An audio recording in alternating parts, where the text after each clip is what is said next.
అనే మాటలో మాట్లాడుతూ ఆయన జీవితాన్ని ఏమన్నా అపహాస్యం చేస్తూ ఉన్నారు ప్రియమైన వాళ్ళరా.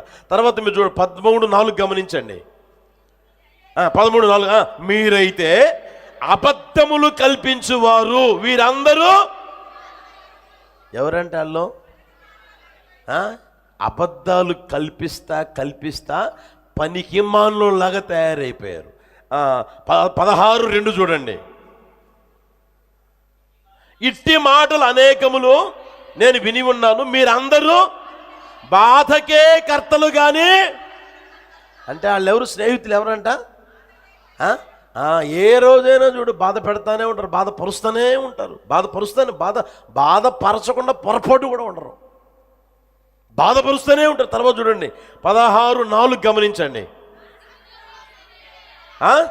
నా స్థితిలో మీరుండిన ఎడల నేనును మీ వలె మాట్లాడవచ్చును, నేనును మీ మీద మాటలు కల్పింపవచ్చును, మీ వైపు చూసి. అంటే ఇప్పుడు ఏం చేస్తున్నారు? యోబుని చూసి తల ఆడిస్తూ ఉన్నారంట. నీకు కావాల్సిందేరా ఈ గతి, నీకు పట్టాల్సిందేరా ఈ గతి అని తల ఆడిస్తూ ఉన్నారంటే ప్రియమైన వారరా. 20వ వచనం కూడా చూడండి. నా స్నేహితులు నన్ను ఎగతాళి చేయుచున్నారు, అంటే ఎగతాళి చేస్తూ ఉన్నారు. 19:14 చూడండి. నా బంధువులు నా యొద్దకు రాక ఉన్నారు, నా ప్రాణ స్నేహితులు నన్ను మర్చిపోయి ఉన్నారు. 19వ వచనం చూడండి. నన్ను ప్రేమించిన వారు ఎవరంట? వాళ్ళు ఓ ప్రక్క తిరగబడేవాళ్ళు, ఓ ప్రక్క మర్చిపోయేవాళ్ళు, ఓ ప్రక్క ఎగతాళి చేసేవాళ్ళు, తల ఆడించేవాళ్ళు, బాధకి కర్తలుగా ఉన్నవారు, అపహాస్యం చేసేవారు, కీడు కల్పించేవారు, అబద్ధాలు చెప్పేవారు, పనికి మాలినోళ్ళు, ఏమండి గాలి మాటలు మాట్లాడేవాళ్ళు, తర్వాత ఏమండి నమ్మకూడని వారు, ఎండిన వాగుల వల్లే ఉన్నవారు, తర్వాత దయ చూపేవారు కానే కాదు. ఇలాంటి ఏమండి దుష్ట స్వభావాలు కలిగిన తన స్నేహితుల నిమిత్తం యోబు ఏం చేశాడంట? అలాంటి వాళ్ళు ఉంటే ప్రార్థన చేయబుద్ధి అవుతుందా? చెప్పలేవండి. మీ స్నేహితులు అలా ఉంటే ప్రార్థన చేయబుద్ధి అవుతుంది? అచ్చా వాడి కోసం ఏం ప్రార్థన చేస్తా, ఈ దరిద్రుడి కోసం ఏం ప్రార్థన చేస్తాలే అనుకుంటాం కానీ ప్రార్థన చేయబుద్ధి అవుతుందా? అయితే ఆయన చూడండి ఎంత ఓపికతో, ఎంత సహనముతో అలాంటి స్నేహితులు వచ్చి చుట్టూరు కూర్చొని అనరాని మాటలు మాట్లాడుతున్నా, ఎగతాళి చేస్తున్నా, హేళన చేస్తున్నా, బాధపరుస్తూ ఉన్నా, వేదన పరుస్తూ ఉన్నా, అబద్ధాలు కల్పిస్తున్నా, నమ్మకూడని పరిస్థితుల్లో నడిపించబడుతున్నా వాళ్ళందరి కోసం ఆయన ప్రార్థన చేస్తా ఉన్నాడంట. యేసయ్యకి మహిమ కలుగును గాక. హల్లెలూయా. కనుక ప్రియమైన వాళ్ళరా, నీకు తెలిసిన వారి కోసం, నీకు అయిన వారి కోసం ఏమండి మాత్రమే నువ్వు ప్రార్థన చేసే పరిస్థితి కాదు. నీకు నచ్చి, నీకు మెచ్చి ఏమండి కొంతమంది ఉంటారు కదా, నీకు గాలి కొట్టేవాళ్ళు కొంతమంది ఉంటారు, నిన్ను హెచ్చించేవాళ్ళు కొంతమంది ఉంటారు, నీకు ఏమన్నా ఆ తర్వాత నేను బెలూన్లాగా ఉబ్బ చేసేవాళ్ళు కొంతమంది ఉంటారు. అంటే అబ్బా ఏం పాడావన్న పాట, అర్థమవుతుంది. ఆ తర్వాత ఏం చేసామన్న ప్రసంగం, అసలు ఈరోజు దుమ్ము చెప్పండి, దుమ్మే లేచింది, అది ఏమి జరగలా, ఆత్మకార్యమేం జరగలా, దుమ్ము లేచింది అంతే. అర్థమవుతుంది. ఆ మాట అంటే ఉబ్బిపోయి ప్రభువా బిడ్డను ఆశీర్వదించు నాయన, బిడ్డకి మేలు చేయి ప్రభువా. ఎవరి కోసం ప్రార్థన చేసేది ఇప్పుడు చెప్పండి? గాలి కొట్టిన వాళ్ళ కోసమా? నిన్ను పొగిడే వాళ్ళ కోసమా? నిన్ను గురించి కొనియాడే వాళ్ళ కోసమా? ఎవరి కోసం చేశాడంట? చెప్పలేమండి గట్టిగా. ఈరోజు చూడండి, సేవకుల అయిన వారైనా, స్నేహితులుగా ఉన్నవారైనా ఎలా తయారైపోతున్నారంటే యోబుకున్న స్నేహితుల కంటే నీచంగా తయారైపోతా ఉన్నారు. అర్థమవుతుందా? బైబిల్లో మాత్రమే అలాంటి మాటలు మనం ఎక్కువగా చూడగలం ప్రియమైన వాళ్ళు. ఈరోజు చూడండి, స్నేహితులు ఒకరి గురించి ఒక విమర్శించుకునే వాళ్ళు ఎక్కువైపోతూ ఉంటారు. మళ్ళీ ప్రైజ్ లాడన్నా, మళ్ళీ ప్రైజ్ లాడాక praise lord sister, praise lord brother, ఏమంటే ముందు మాత్రం ప్రైజ్ లాడు ఎనిక్కిపోయి గోతులు దువ్వుకునే రకాలు, ఎనిక్కిపోయి మళ్ళా ఏమంటే నోటుకొచ్చిగా మాట్లాడే మాటలు, ఇలాంటి మాటలు ఉన్నారు. ఇంకా ఈ మధ్య సోషల్ మీడియా ఎక్కువైంది కాబట్టి వాట్సాప్లో ఎంతగా తిట్టుకుంటున్నారు, ఫేస్బుక్లో ఎంత తిట్టుకుంటున్నారు, యూట్యూబ్లో ఎంత తిట్టుకుంటున్నారు, ఒకరి గురించి ఒకరు. ప్రార్థన చేసే స్వభావం ఏమైనా వస్తుందంటే అది రావడంలే. ఒకరి గురించి ఒకరు విమర్శించుకోవడమే, ఒకరి గురించో ఒకరు ఏమండి దుమ్మెత్తి పోసుకోవడమే, ఒకరి గురించి ఒకరు ప్రియమైన వాళ్ళరా. అయితే యోబు చూడండి, కళ్ళ ముందు కనిపిస్తూ ఉన్నా, వాళ్ళు నోటికొచ్చేట్టుగా మాట్లాడుతూ ఉన్నా, వాళ్ళందరి కోసం ఏం చేశాడంట?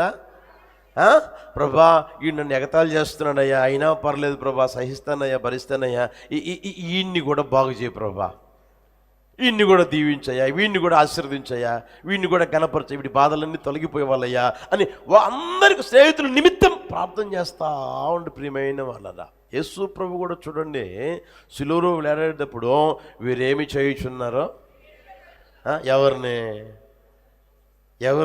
ఒకసారి గమనించండి.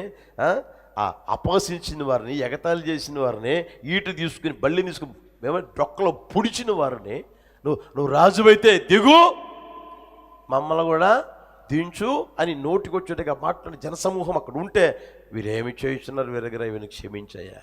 హల్లెలూయా. కనుక ప్రియమైన వాళ్ళరా, నీ జీవితంలో నీకు మేలు చేసే వారి కోసం కాదు, ఏమండి నీ పక్షంగా ఉన్నవారి కోసం కాదు, లేకపోతే నీ ఆలనాపాలన పట్టించుకునే వారి కోసమే కదా నువ్వు చేయాల్సిందే.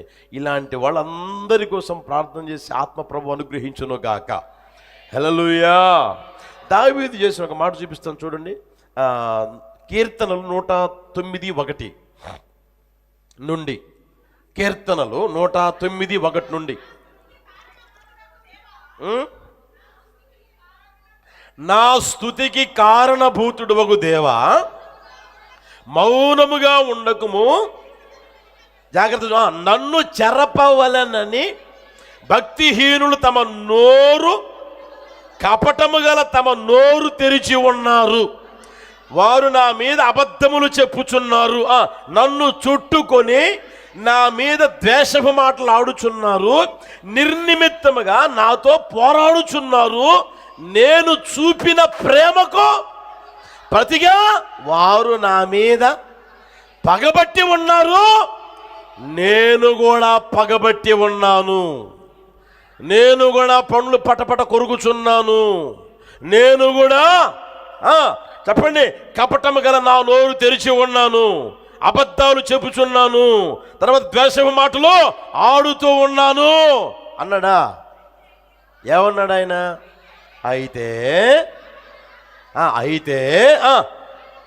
మానక,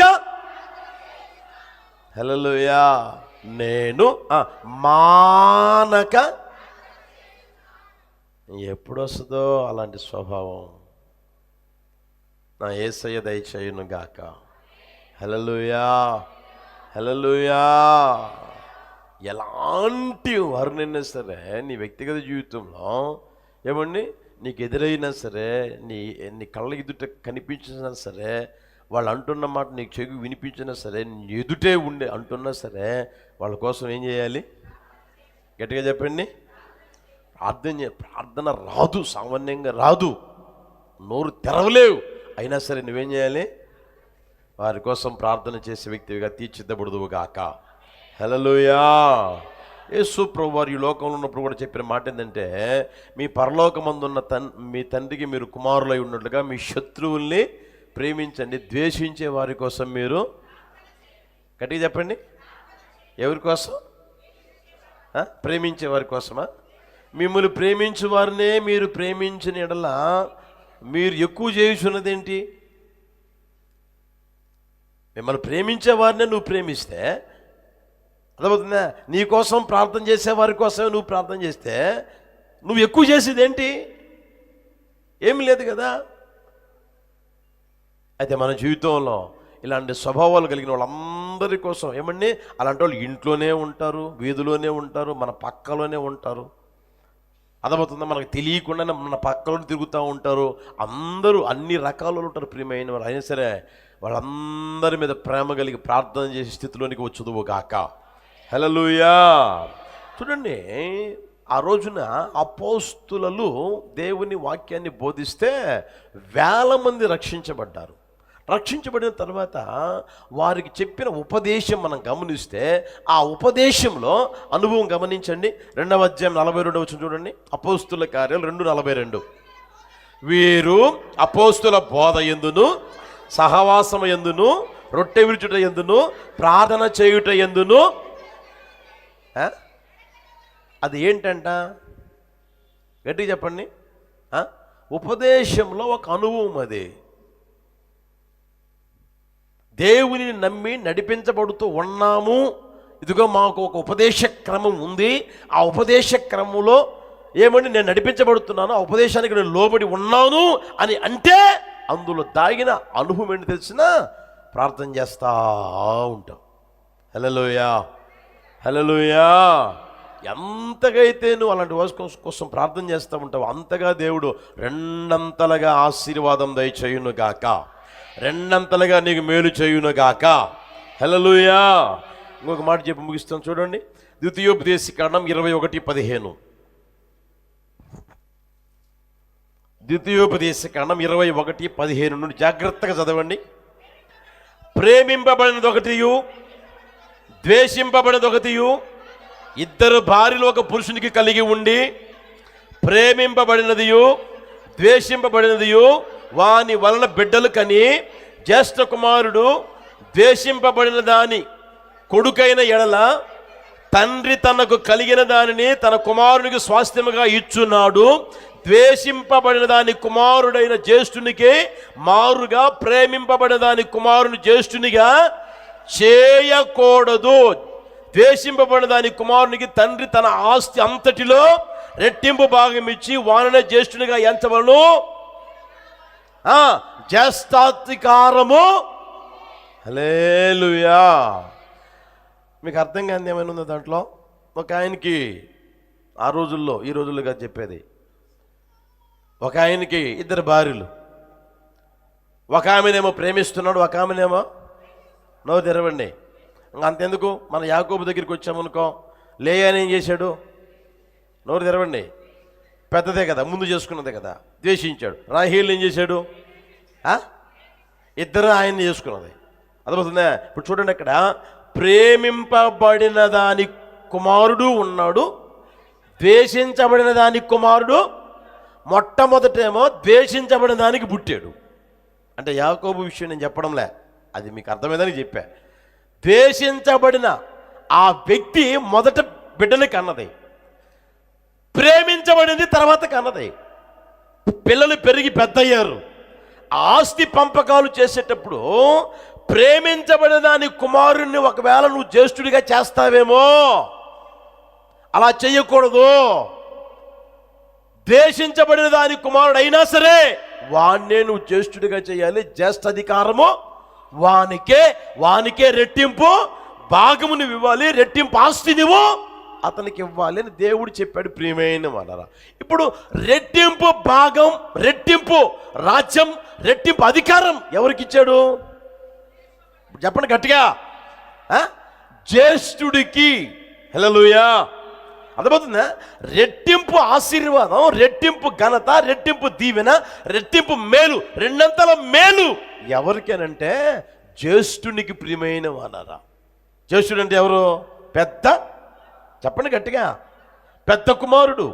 ఆ పెద్ద కుమారునిగా ఒక వ్యక్తి మారగలగాలి. బైబిల్లో ఒక మాట చూపిస్తాను చూడండి. దినవృత్తాంతముల మొదటి పుస్తకం 5వ అధ్యాయం 1వ వచనం. దినవృత్తాంతముల మొదటి పుస్తకం 5వ అధ్యాయం 1వ వచనం చూడండి. ఇశ్రాయేలుకు తొలిచూలు కుమారుడైన రూబేను కుమారుల వివరము.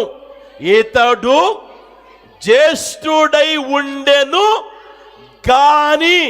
ఎప్పుడైనా సరే బైబిల్లో కానీ అని వస్తే అక్కడ గూనుందని అర్థం, అక్కడ ఏదో సమస్య ఉందని అర్థం. గుర్తుపెట్టుకోండి ప్రియమైన వాళ్ళరా. ఇప్పుడు చూడండి, గాని తన తండ్రి పరుపును తాను అంటుపరచినందున అతని జన్మ స్వాతంత్ర్యము ఇశ్రాయేలు కుమారుడైన యోసేపు కుమారులకి ఇయ్యబడెను. అయితే వంశావళిలో యోసేపు జ్యేష్ఠుడిగా దాఖలు చేయబడలేదు. యూదా తన సహోదరులందరికంటే హెచ్చిన వాడాయను, అతని వంటి ప్రముఖులు అతని నుండి ప్రముఖులు బయలువెడలను. అయినను జ్యేష్ఠత్వము జన్మ స్వాతంత్ర్యము ఎవరిదంట? ఇప్పుడు అర్థమైందా? ఒకవేళ పుట్టినప్పుడు జ్యేష్ఠుడిగా పుట్టాడు ఎవరు? ఆ రూబేను పుట్టినప్పుడు జ్యేష్ఠుడిగా పుట్టాడు. అయితే తాను చేసిన అక్రమ క్రియలను బట్టి, దారుణమైన పరిస్థితులను బట్టి తండ్రి ఏం చేశాడంటే, నువ్వు పెద్దోడివి కాదురా అని చెప్పేసి తీసేసి ఎవరికి ఇచ్చాడంట? యోసేపు కుమారులకి ఇవ్వబడిందంట. ప్రియమైన అన్నారా? అదేవిధంగా ఏశావు జ్యేష్ఠుడే, జ్యేష్ఠత్వాన్ని ఏం చేసుకున్నాడు? ఆయన అమ్మి వేసుకున్నాడు. అర్థమవుతుంది? ఒకడేమో పోగొట్టుకుంటే ఒకడేమో పొందుకున్నాడు. పోగొట్టుకున్నాడు ఒకడు, పొందుకున్నాడు ఒకడు. అర్థమవుతుందా? జ్యేష్ఠుడిగా పుట్టినవాడు ఒకడు, జ్యేష్ఠుడిగా లెక్కించబడింది మరొకడు. ప్రియమైన వాడరా, అదేవిధంగా మన వ్యక్తిగత జీవితంలో ఏమండి, మనం ఒకవేళ అందరికంటే చిన్న వారంగా ఉండవచ్చు, అందరికంటే ఎందుకు పనికిరాని వారంగా ఉండవచ్చు. దేవుడు ఏం చేశాడు తెలిసిన? మనందరినీ జ్యేష్ఠులుగా ఉండాలి అని కోరుకున్నాను. హల్లెలూయా. యాకోబు పత్రిక 1వ అధ్యాయం 18 చూడండి. యాకోబు పత్రిక 1వ అధ్యాయం 18 వచనం.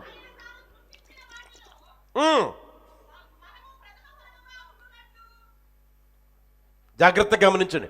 ఆయన తాను సృష్టించిన వాటిలో, బాగా గమనించండి, ఏమేమి సృష్టించాడు?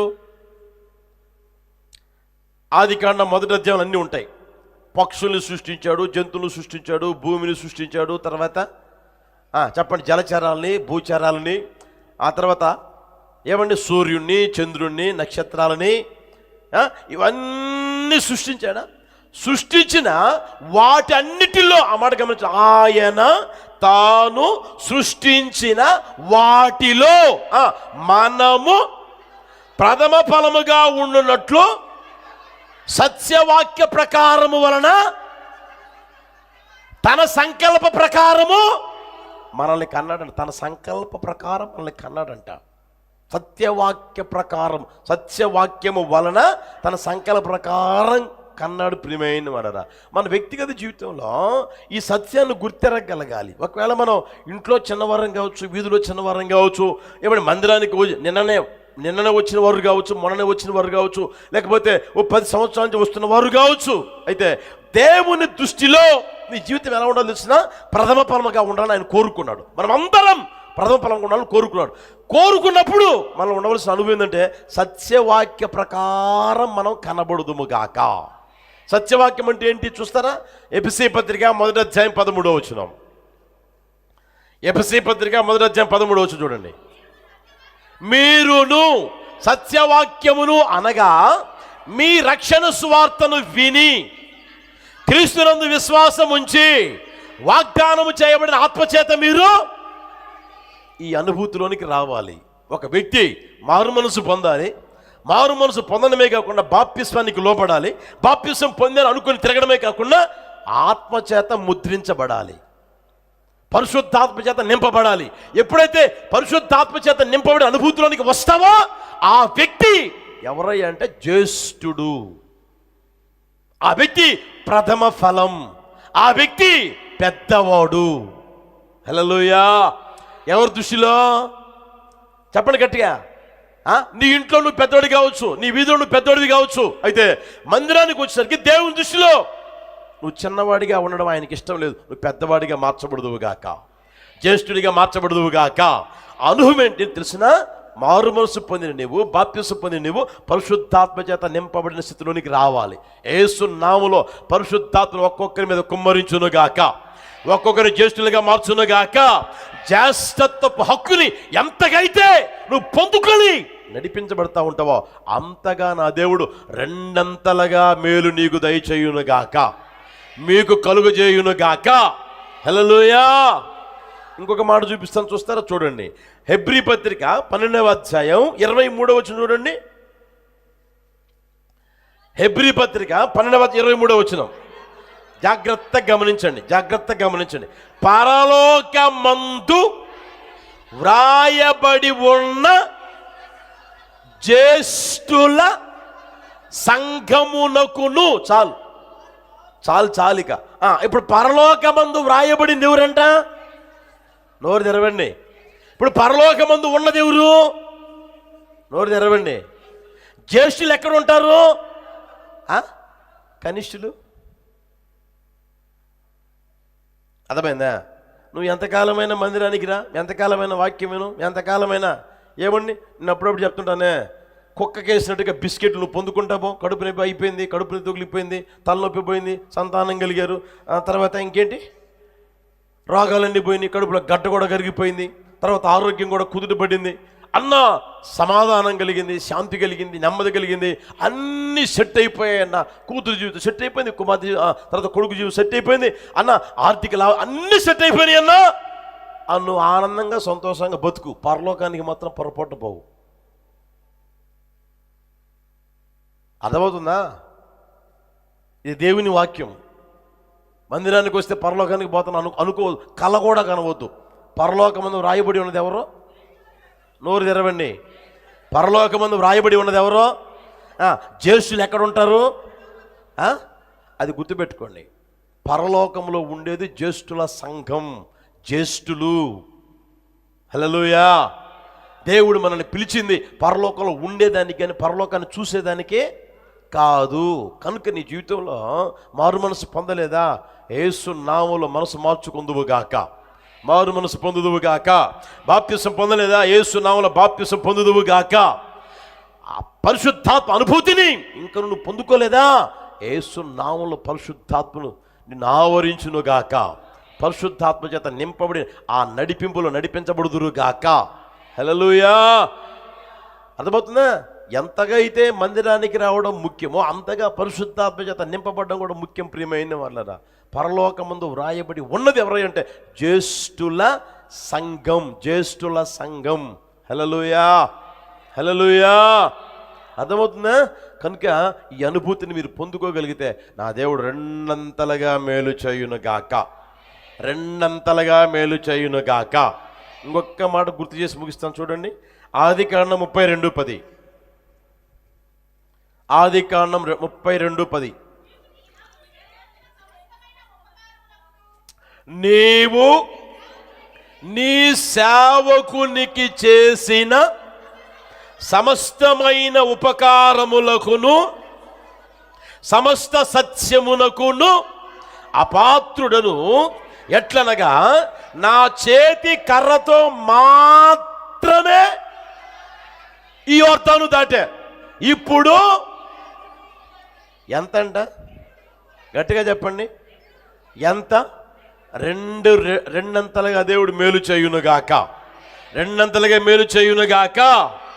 ఎవరికి అంటే ప్రియమైన వారులరా, దేవుని మాట మీద విశ్వాసము, దేవుని మాటకి విధేయత చూపిన వారికి ఆయన రెండంతలుగా మేలు చేస్తాడు. ప్రార్థన చేసే వారికి రెండంతలుగా మేలు చేస్తాడు. జ్యేష్ఠత్వం పొందిన వారికి రెండంతలుగా మేలు చేస్తాడు.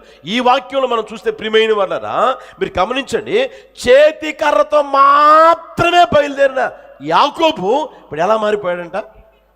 రెండు గుంపులుగా మార్చబడ్డాడు. హల్లెలూయా.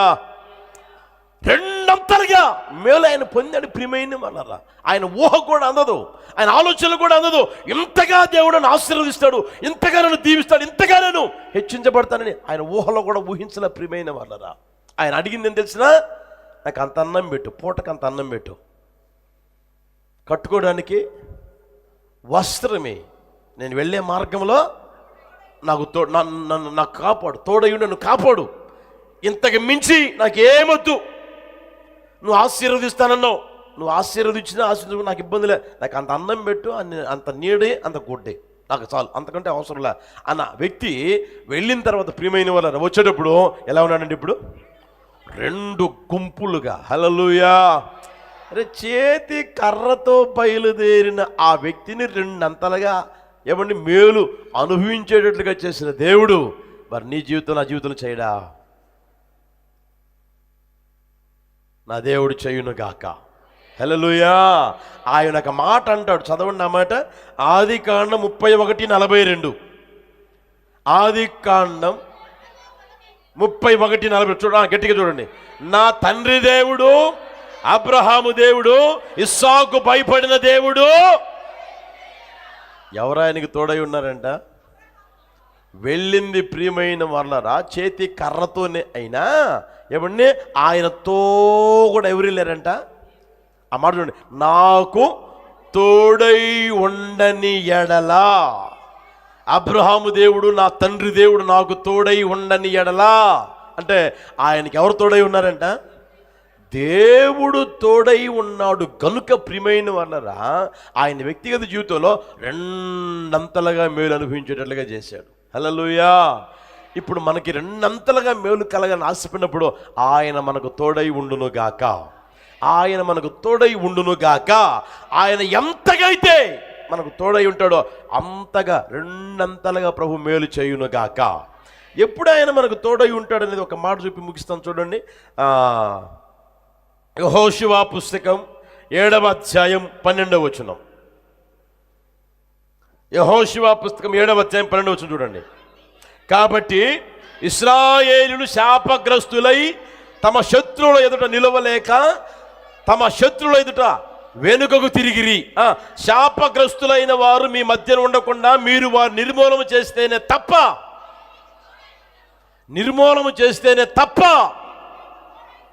దేవుడు ఖండితంగా చెప్పాడు. ప్రియమైన వలన శాపగ్రస్తమైనది గట్టి చెప్పండి, మీ మధ్య ఉండకుండా నిర్మూలము చెయ్యండి. హల్లెలూయా.